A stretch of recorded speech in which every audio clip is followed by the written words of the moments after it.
I was the only one taking the extension to Angkor Wat, and it was an afternoon flight, so relatively relaxed. It was interesting taking off just to see how built up Ho Chi Minh City or Saigon is. It's a huge city. Flying over into Cambodia, you saw large brown areas of water, and surprisingly you could get close enough to see the people living on houseboats in the river. I would afterwards discover that under Pol Pot and before, something like 80%, 90% of the forest in the area was removed for rice, which has caused environmental problems. Otherwise, it does look quite different from Vietnam. And when we landed, you really did feel that you were in a less developed, let us say, and you were hit by the heat as you got out. It was about 38, 40 degrees. Then dropped off at the hotel, met by the tour guide and taken straight into it. These are people who were hurt by landmines who are trying to raise money. Okay. We first of all started on the walk to Nom Bakem, and the tour guide explained a bit about how the temples were constructed. And we had quite a steep walk up to the top, so we could then look out with the aim of seeing the sunset. In the distance, you could see a man-made reservoir, absolutely vast in size, that was used, West Beret, covering over 1,700 hectares. So we climbed up to the top of the path to reach this particular temple, and there are dozens of them, Nom Bakem.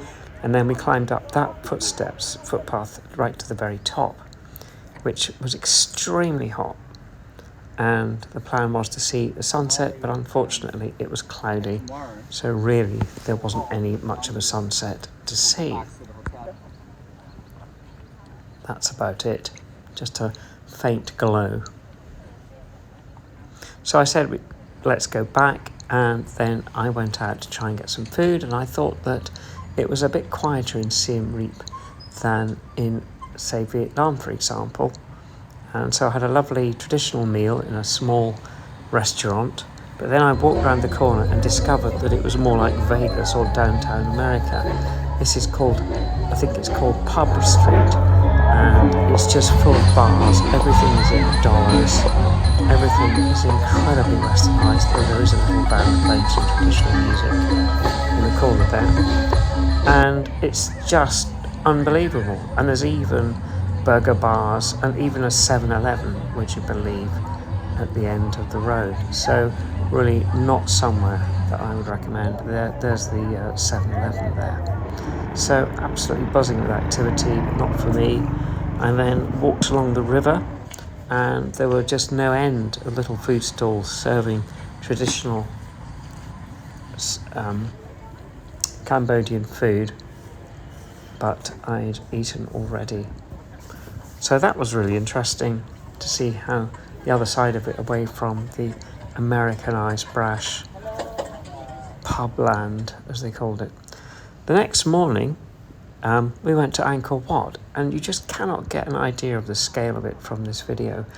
The distances and the construction of the roads is just epic, and there's this absolutely enormous moat which has been dug by hand, and the one entrance is this long pathway which you have to walk along to get to the entrance, which is this tiny little door, which then, when you go through it, sorry, video is not very good, you then enter the internal courtyard, which again is one of many courtyards, just absolutely vast in size. I mean, there was a population of about 1 million people in the surrounding area, but there's nothing left of the wooden structures. Unfortunately, a lot of the sandstone has been eroded, so you can't see the intricacy of the carving. And I wasn't able to go up to the top today. I'm going to do it tomorrow. And it's just epic in terms of size. That's what I'm going up tomorrow, to see the final level. But down on this level, there was plenty to see. And really, again, you cannot get any idea of the complexity or the size or the detail of the ornamentation and carving throughout this. And the number of people that it must have taken and the years of work is just quite astounding.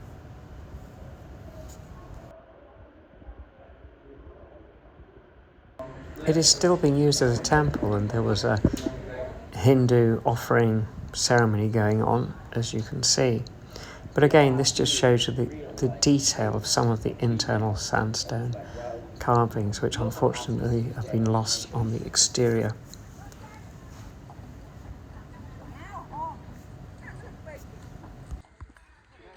A courtyard leading to the exit, so we walked all the way back to that door, which you can see there, and then back along the pathway. This is another temple we went to. That's a line of demons on one side, and then we have gods on the other side, pulling a snake, which is the great story of the churning of the sea of milk. This is the important temple of Prasat Bayon in Angkor Thom, and why it's important is that the carvings reveal the daily life of the temple, and they've been preserved in immaculate detail. So the guide explained many parts of these carvings, what they all meant, which was absolutely fascinating.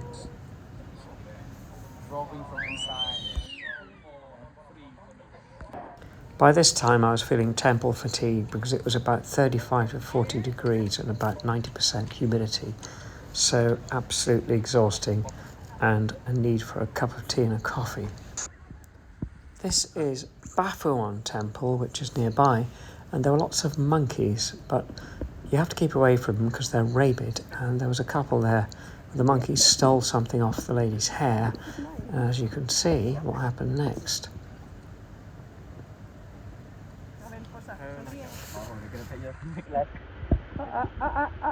No, no.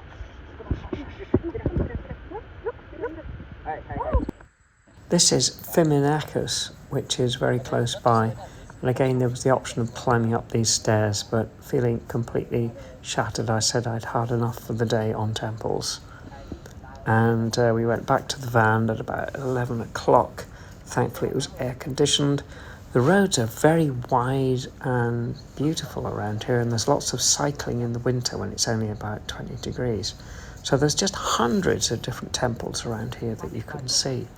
I then asked to see a Khmer pagoda, so he took me to a modern one nearby. These are where the monks live, and this is a modern construction moulded from stone and painted, but it is absolutely beautiful. You make all these type of things, like you make a small shrine.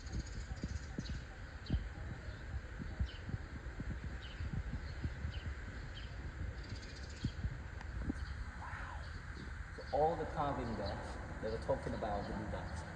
So the one with the stuff, Thai style or Khmer style, based on temple history, based on Salah, which means And then the dinner bell rung out very loudly, bang on time.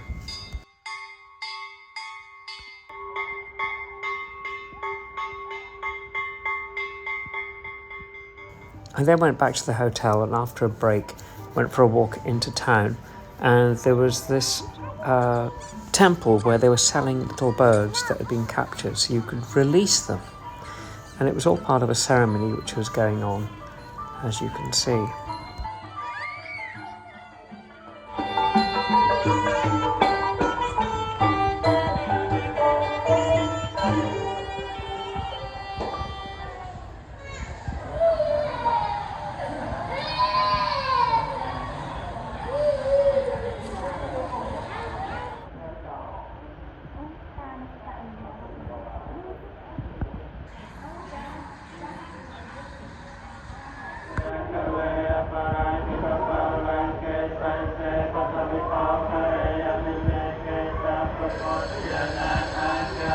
It was then evident on the way out that this was a way of raising money, and they were counting out piles of cash. Well, that was the end of the day, and I walked through the searing heat back to the hotel, but I did visit the museum, which was fantastic, but you couldn't film it. And that's all for the day.